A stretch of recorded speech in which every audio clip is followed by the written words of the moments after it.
Hiya, Kev.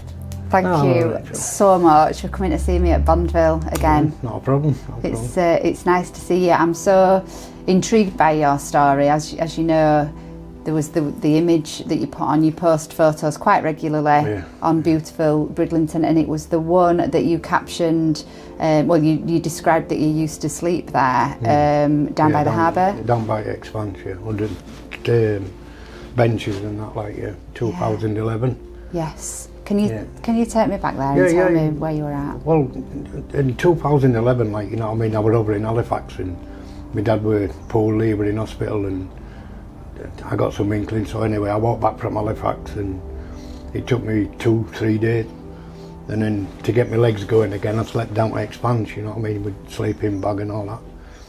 But yeah, it was a trying time, but one of them things I had to do, and to where we are now today, it's mind-blowing. And how is your life today? Yeah, it's loads better now. I'm a volunteer at Emmanuel Church. I do ABC with Barbara Bancroft, making scones for parents and biscuits and coffees and that, and I enjoy doing that because it's like an healing process when you see a baby and that, It goes through your head, and because there's one little baby at the moment. Because as you know, I told you, my daughter passed away on 2017, and this little lass, I don't know if I'm allowed to name her, but she looks a spit of her dam when she was a kid, and it's an healing process. Yeah, it's an healing process. And you take as much as it hurts. Yeah. It sounds like a really nice community at the church. Can you tell me how you found that? What happened for you to become involved with the church? Well, after we'd slept down there a few weeks, down by Expanse and that, I got a tent and we went up into Sorby Wood. I don't think we're allowed to say where we were, but we went up there. And one day, it was November 2016, it was raining and what have you, and cold, I can remember that. And I seen the Emmanuel Church door open, so I just happened to wander in. And they gave me a cup of coffee, and it just stemmed from there. I told them that I was cooking at Kingfisher and what have you. Pot washing, and then we ended up cooking, and Richard and Barbara Bancroft gave me a cooking job, which we started an homeless meal. So it started giving back to what they give me, and it flourished from there like a snowball, started growing and growing, and then started doing other things. But it was, I love it up there, we have our times, we have our arguments, and we have our disagreements, but it's a church family, we all club together. Yeah.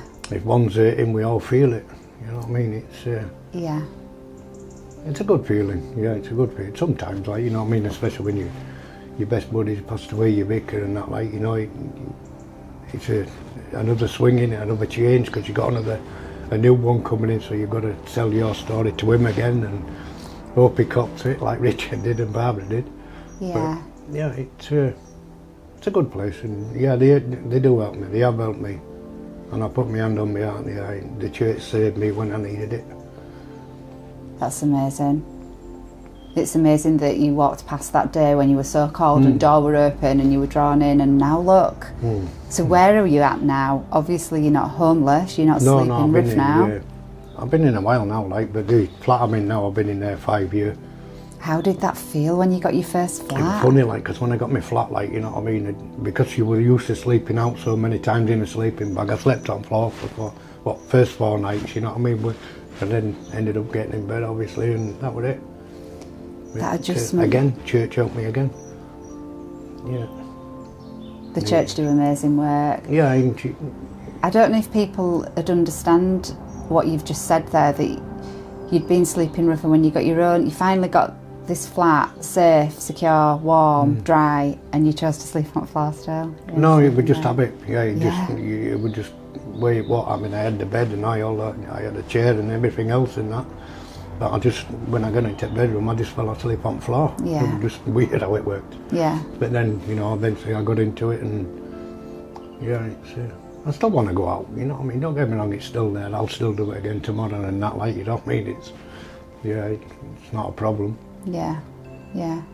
So when you were sleeping rough and you talk about the Expanse, that's where you slept quite a few times. Yeah, 2011 and that, we always used to end up down there. I still go down now, and sit there and reminisce where I've been.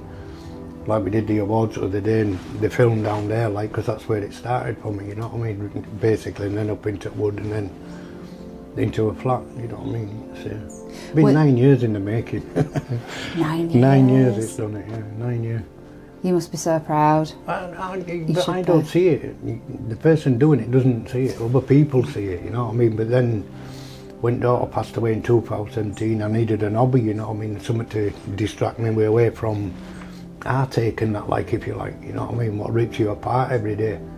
And I just took a photo of a bloke down fishing on the north side, and it stemmed from there. And then I just carried on doing it, and then I put it on Beautiful Bridlington, and I started getting likes and all that, and I thought, oh, and comments were good as well, like, you know, what boosted you up. Yeah.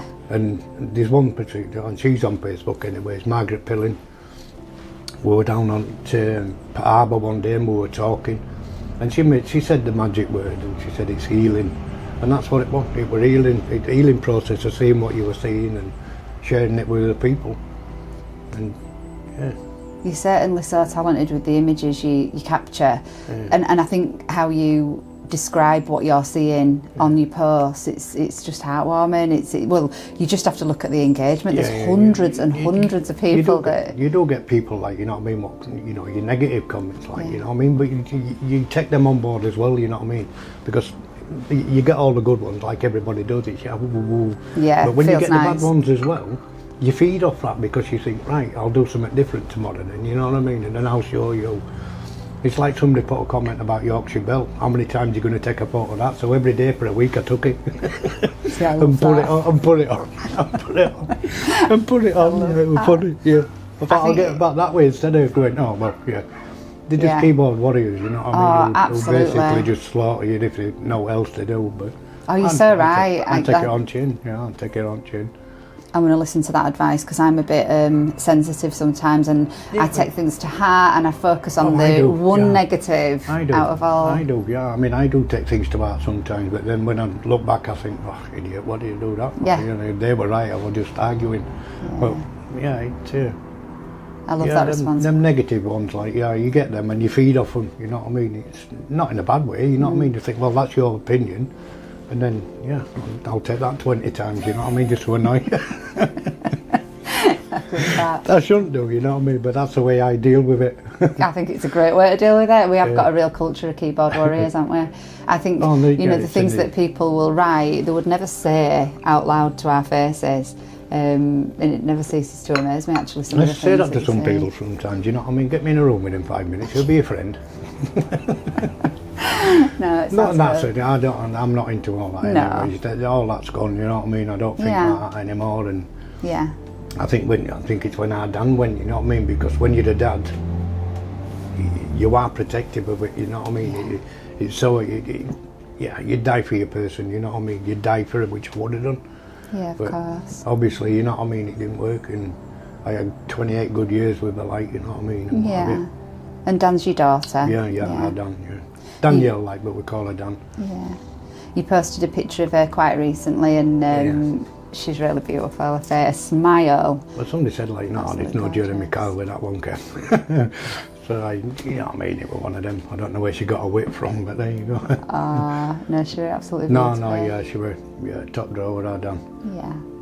But your photography and the images that you captured have taken you, like, to an award ceremony. Tell me about the award and how that happened. I saw you on BBC and everything, suited and booted. Yeah. No, I can't remember. We're in June, I think. Yeah. Samantha Briggs, I don't mind. I obviously don't mind me saying her name, but I don't think she would. No. Yeah, she put me forward as a nominee. You know what I mean, for Make a Difference 2025 for Radio Humberside. So I thought, oh, there's a good one. Anyways, the people come down and they interviewed me down where we were sleeping, when we first slept on the Expanse, and then Samantha turned around, like, because she walked in, like, you know what I mean, she was filming me, then she walked in, checking on, that was the first time I'd met Samantha, and she just said, oh, by the way, you're a finalist, and I went, oh, you're kidding me. Oh, wow. And it knocked me, I was last 4, so I wasn't really bothered about not winning it, that don't make no difference to me. I'm glad I didn't win it in a way. because my head would have been bigger than it is now, you know what I mean? It would have done it, but I'm an 80-year-old woman won it, you know what I mean? So Amazing. God bless her. But like you say, the recognition of being a part of that and the making a difference award. That's what got me. Yeah, that was enough for me. But then I got a plaque, and it said "Make a Difference" and a Great Neighbour Award. That's what the category we were in. Yes. And it said highly commended. You know what I mean? Which to me were better than winning. You know what I mean? Anybody can win at anything, but to get highly commended, and not by one person, but everybody else as well who were following it, you know what I mean? Because I put a picture on of the trophy thing, or the plaque they give me, and some comments and that were just, Well, it just shows how well thought of you are. Yeah, I mean, did you think, as a homeless guy sleeping down by Expanse, that you would be sat in awards ceremonies? And it's amazing, Kev. No, you're in a sleeping bag on a night like something, might rain, might snow, whatever it is like, you know what I mean? And you don't think of where your life's going or what you're going to do or you plan next day. Well, you know what you plan for, you know what I mean? You get up, go find the money for a drink and all that, like, you know what I mean? And all that's gone now. I do like a drink, don't get me wrong, but not like we did. But yeah, we've left some good mates and all, like, you know what I mean? I'll say them as well, like, you know what I mean? Because there were 7 of us in, and I think 2 of them's gone now, you know what I mean? So yeah, you remember them lads, you know what I mean? Because they made it as well, like, you know what I mean? You weren't on your own. Yeah. You were a little community and you mucked in together. Yeah. And that's how you got friendships, and that's where trust comes, and then they become your brother then, you know what I mean? Who you can trust, without take that knife out of my back, or twist it before you take it out. You know what I mean? You looked out for each other, and I didn't realise there were a community of you. I think, you know, there's such a judgment and a stigma around homelessness. You must have experienced. Is there anything you can remember, like really tough times with members of the public maybe that gave you? But I want one of these, like, you know, begging people. I would just sleeping bag. I had my sleeping bag in my rucksack, which I always have. Yeah. And you do. I mean, you sit down, like, you know what I mean, or whatever you're doing, and people do. Oh, look at you tramps and all that. Like, no, we're not tramps, we're campers without a tent, you know, get it right. Yeah. And you make light of it, even though it hurts you, you know what I mean? Because you're low anyway, because the situation you're in. But you don't need. You make the best of it, and then if people do that, then you think you're okay then, mate, you know what I mean? It could happen to anybody at any time. I mean, sometimes it might be through war, I know we shouldn't say it, but through war. Yeah. They have no choice but to go homeless. Or like me, I chose, you know what I mean, in the end to go out because it made me an outdoor person. Yeah. And some of the things you see, you know what I mean, and here it's, I don't get it, man. I don't get why they're like that, you know what I mean, but that's people, innit? It is, unfortunately so, but I think that's why it's important that we raise awareness. You know that I love to raise awareness and tell stories through our model village, so I'd really love your help to set a scene so I can get the details right. And I'll get you. all our visitors that come, hopefully it'll prompt some conversation. I think, you know, Bondville, we're all about kindness and giving the warmest welcome and things like that, because you never know what somebody's going through. If you see a tent or you see somebody in the doorway, you know, with a sleeping bag and all that, like, just think of the person under the blanket. Everybody's name. He has got a name. He has got a story. He just might not want to tell you now. You know, like, I never thought I'd do all this, like, you know what I mean? But he has got a story, he's got a family, he's got a mum and dad, he's got grandparents and all that, like, you know, he is a human being. Yes, it's important that we do that. Obviously, we've just talked about really, really tough times. Do you ever remember a moment of real kindness from... Oh, yeah. Did you get plenty of those? Just instant, just straight off the bat, you know what I mean? Because I was up in... bus station just up road, like, you know, just outside Sober Gardens is a bus stop. Yes. Well, I used to sleep there when they were noisy and all that in the wood and they were arguing and carrying on. I used to go down there for a bit of peace. Well, this morning, not this morning, but one morning, like there's a few houses in the background, you know what I mean, on the other side of the road. And this woman come out, like, you know what I mean, with a sandwich, with a cheese sandwich and a cuppa. And I said to her, I said, I hope that's not for me. And she went, oh yeah, I've seen you sat there all day. And she gave me, you know what I mean? And I gave her a hug and I said, thank you. She didn't have to do that, you know what I mean? And that's when I it's found kindness, you know what I mean? It's Yeah. weird, like, because you don't get it often, you know what I mean? But you feel it when you get it. Yeah. And that was kindness to me, you know what I mean? She didn't have to do that. She didn't put sugar in, but we weren't complaining. Yeah. But the kindness what she gave me that morning just overwhelmed me, you know what I mean? And something triggers you, you know what I mean, and what have you. And like I said, I just happened to stumble upon Emmanuel, and Yeah. It's just amazing the journey that you've been on and the story that you've written, you know, of your life. What would you say to somebody who is really struggling, who's maybe homeless, who feels helpless? What advice would you give them? Advice. First one, don't do it. No, but yeah, you get into that situation. Every man's different how they react to stuff.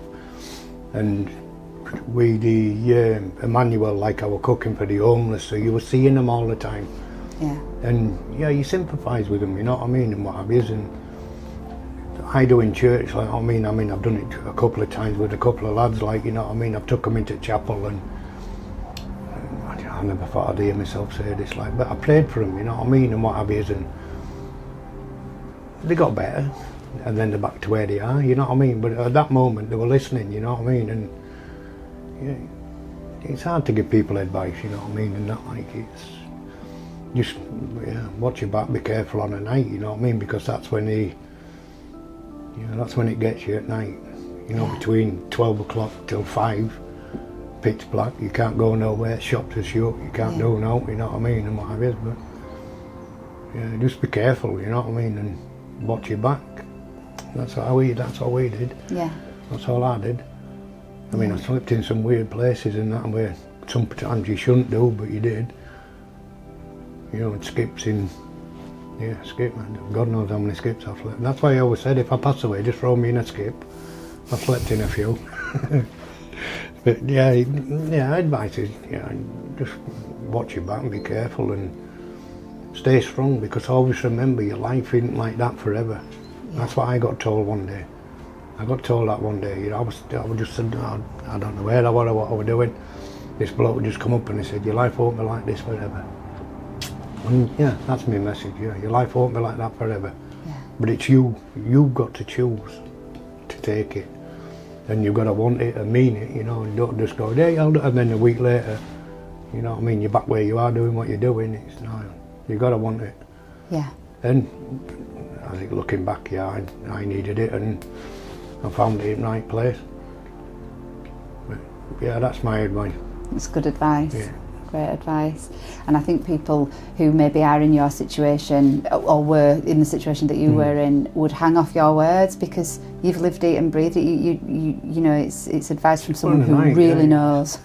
You know when you're getting through to them, like, you know what I mean, because I'm not an ugly person, you know what I mean, but I do hug certain people, you know what I mean, blokes, I mean, you know. But yeah, I mean, now, like, I'll shake hands and then I'll give them a hug and all that, like, you know what I mean, and what have you. Because they are worth it. The people, the humans, aren't they? You know what I mean? The people, you know what I mean? They've got feelings. Everybody's got a feeling. Yeah. Everybody can touch that feeling, you know what I mean? And it's, if you can help the man with a sandwich or a cup of tea, get him one. Yeah, it's not a problem, is it? I mean, that one cheese sandwich. That one cheese sandwich just changed my life around, because I'd found out what kindness was, because I'd never felt that for a long time. That certain point, you know what I mean, up to then. But when she come back, because I said to her, I hope that's not for me. And anyway, she goes, yeah, and anyway, but she turned round, like, and I was eating it, so, and I've seen her smile, and that was the kindness, that was it, that's all you needed. Yeah. Just to, you know what I mean, it's... Simple, small gesture can have the biggest... and then pass it on, you pass it on, you know what I mean, and if, like you do now, like, with church and what have you, you pass it on, like we're doing now, like I got a grant for 920 quid, to get some sleeping bags, to get some tents, to get some cookers, to get some gas canisters, so, and some t-shirts, trackies. So if it's raining, you know, through winter, and they come in like on a Tuesday night for a tea or a manual, and they're wet and all that, like, you know, there's a trackie, there's a t-shirt. Because that's how pneumonia starts and all that. Like, if you're shivering all day, warm him up, get him warmed up, and then send him on his way again. He'll be, that 5 minutes is worth. It's worth gold to an homeless man. That 5 minutes, that one chat, even if somebody says good morning to you, yeah, it's like gold. Wow. It's like gold. Yeah, many a time I've been told that. Yeah, somebody's always going to say hello to you, and it's right. It's right. Yeah. Yeah. Yeah, it's right. So, through being involved with church, tell me about the charity work that you've done when you went to Africa and where that's led to you. Yeah, yeah. Well, I love that one, can you? Amazing. No, I was talking to Richard one day, you know, bless him, which is his vicar who passed away in May. Yeah, I always get in trouble in church sometimes, you know. Can't imagine that. And I get sent to vicar like you do an headmaster. Anyway, he was telling me off for something, and then next minute he said, "Do you want to go to Kenya?" And I said, "Who's Ken?" And anyway, it's like, you know what I mean? It's and I said, "Oh yeah, oh yeah." It wasn't a dream. I've never even dreamed of flying. You know what I mean? But had you never flown before? no, 61-year-old had never flown. Yeah, I'm 62 now because we went last year. But yeah, 62. I've never been on. I've been on an airport, looked everybody going off, but I never had that inkling to go up there. So, anyways, we did a fundraiser and I made the amount what we needed so to get my passport, digs, jabs, visa, spending money obviously, and all that like. So what we were doing is that there were a school in the slums of Kenya, in Tika, and I can't pronounce the name where we were, but it was near Tika, near Nairobi. Right. And yeah, it was an eye-opener, and that's why I wanted to go, and yeah, and we made it. You know, I mean, in June last year, yeah, me and Richard Eyre went. There were 13 of us altogether, but from different parts of the country, like Devon and Bedworth. And then we got to Nairobi, and then we went to the school. What we're doing is that we were doing the groundwork. There we ripped all this garden up where they were going to put the classroom. So we did all the groundwork with the Kenyan people, like, you know, we joined in, mucked in, everybody got on and all that, like, and yeah, they were, and some of the stuff they did, you know, what they were using and all that educated me head as well. Yeah. You know what I mean? Because I worked on a building site. Somebody said to me, "Go pass me a spirit level." You pass him a spirit level. This was a pipe with 2 pieces of water in. One got on one end and one got on the other end, and the bubble went level. It was level. That blew my head. It blew my head. Wow. Blew my head. But yeah, somebody, and the kids as well, like, you know, because like I said, I cooked for past 8 years for Emmanuel. Yeah. I was watching them, like, because they used to come out at dinner time, and they were all lined up waiting for the headmaster, which she had and it was rice and maize, you know what I mean? And I'm thinking, oh, bless them, man. You know, we can tuck into fish and chips, so you can have pies and that, and they've got me, and they have that every day. Yeah. So I said to Alison, the headmaster, you know, the headmistress, I said, can I just have and she gave me a little bowl full, because I wanted to eat what they were eating. And yeah, it wasn't nice, it wasn't nice. I finished it, but yeah, it wasn't nice, yeah, and I sympathise with them, you know what I mean, and that's, yeah, I come a friend of Tabs, which is the Tabs International, which is what does the fundraising, the trips to Kenya and that. But yeah, they do a good job. Yeah, they do a good job. And is there plans for you to go again? Yeah. Tell me about this. I put an application in, like, you know, I mean, a couple of days last week, because I'd seen it on Facebook from Ellen that Tabs International are doing another one in 2026 in June.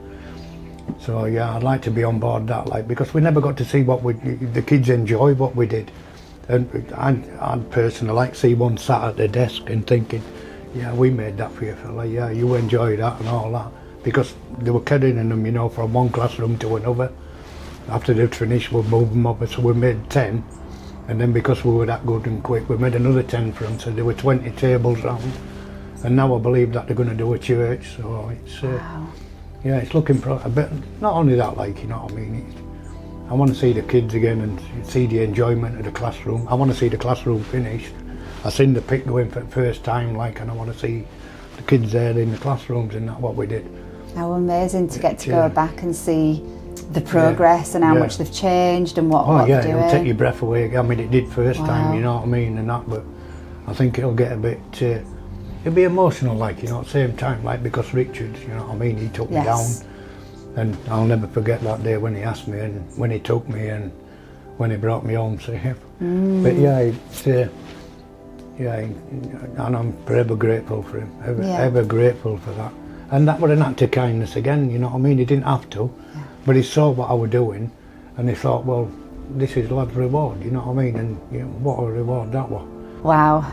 Thank you so much for sharing, and you know, when you do this sleep out, we need to get on board. I want to share it through Bondville. I know our followers of you as well. I'm planning on it. It's not far from here anyways. So. Right, well, you must come for a bacon sandwich on a morning. We're not allowed to do that. And a cuppa, you know, or a cheese sandwich, whichever it is you would like. But we really want to help you. Much appreciated. Can we have a walk round so I can pick your brains about where we can set this scene?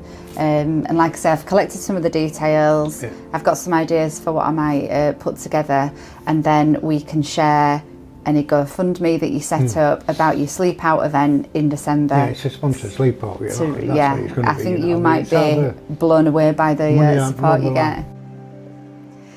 Hi there everybody. So yesterday I met with Kev Oldfield, who is from our local area, and Kev has experienced homelessness. So I had a conversation with Kev in our tea room where he shared his experiences and his story, and it is quite a story. And as you know, at Bondville, I want to raise awareness, I want to showcase every walk of life, people's different backgrounds, and the things that I picked up yesterday about homelessness I would have never have known unless I was able to share that time with someone who'd experienced homelessness. So I'm going to set a scene and invite Kev to come back and have a look at it. And we walked around and I asked him, typically where would you choose to sleep as a homeless person? And he told me in the winter he used to go into the woodlands because it was more sheltered, and he said this would be a really great spot. So he said there was the trees for shelter. If it was windy, if it was rainy, he'd be able to take shelter there. He talked about having access to water to do the washing up and wash any clothes and items like that. So I'm going to set the scene here, right where he said, and then invite him back to see. One of the details that I did pick up on, what he said was that they would never ever leave the rubbish on the floor. They used to bag the rubbish and tap it into a tree so it was raised so that rats wouldn't come. That was something that really stuck in my mind. So I'm excited to put this scene together and then see what he thinks.